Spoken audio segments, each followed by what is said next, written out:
देखिए, जो भी घटनाक्रम उपेंद्र कुशवाहा जी के बयानों से एक के बाद एक सामने आया है, कांग्रेस के नज़र में फैसला तो उपेंद्र कुशवाहा जी को लेना है।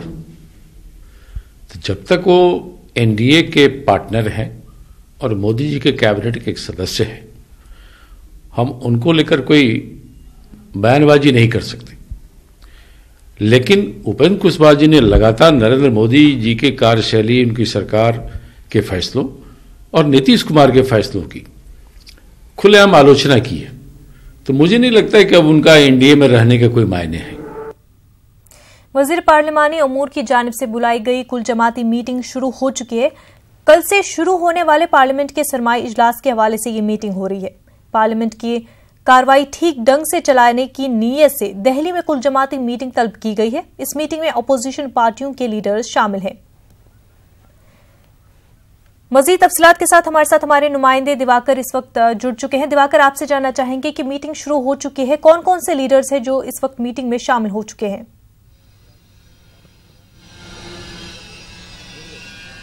देखिए, कांग्रेस समेत तमाम विपक्षी दल जो कांग्रेस के साथ हैं उनके नुमाइंदे इस बैठक में शामिल होने हैं। और जहां तक रही संसद के शीतकालीन सत्र की बात, तो विंटर सेशन में अपोजिशन किस तरीके से यूनाइट होकर बीजेपी का विरोध कर सके, जो एनडीए है, एनडीए की सरकार है, नरेंद्र मोदी की सरकार है, उसका विरोध कर सके, एक प्लेटफॉर्म पर आकर इसकी कोशिश की जा रही है। इसकी कवायद चल रही है कि अपोजिशन के सभी दलों को इकट्ठा किया जाए और अपोजिशन का जो कुनबा है उसको बढ़ाया जाए। तो उसी कुनबे के तहत उसी कोशिशों के तहत ये कोशिश की जा रही है कि आम आदमी पार्टी भी शामिल हो, और आम आदमी पार्टी की तरफ से भी संकेत मिले हैं कि वो अपोजिशन की बैठक में शामिल हो सकती है। तो कहीं ना कहीं एक कोशिश है महागठबंधन की, जिसकी बात चल रही है। लोकसभा चुनाव करीब है और ग्रैंड अलायंस की बात चल रही है। और जहां तक एनडीए के घटक दलों की बात करें तो एनडीए का एक महत्वपूर्ण पार्टनर जो काफ़ी अहम माना जा रहा है, राष्ट्रीय लोक समता पार्टी, बिहार से ताल्लुक रखती है ये पार्टी, उसके नेता उपेंद्र कुशवाहा जो केंद्रीय मंत्रिपरिषद में सदस्य हैं, वो अपने पद से इस्तीफा देंगे 2 बजे।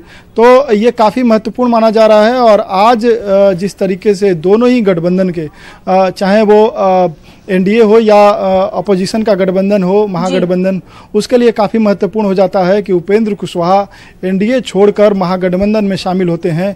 तो महागठबंधन के लिए एक साइकोलॉजिकल एक एनडीए पर बढ़त होगी और ये लोकसभा चुनाव के लिए वो अपने जो स्ट्रेटजी है उसके मुफीद मान रहे हैं। जी बिल्कुल, बहुत बहुत शुक्रिया दिवाकर आपका।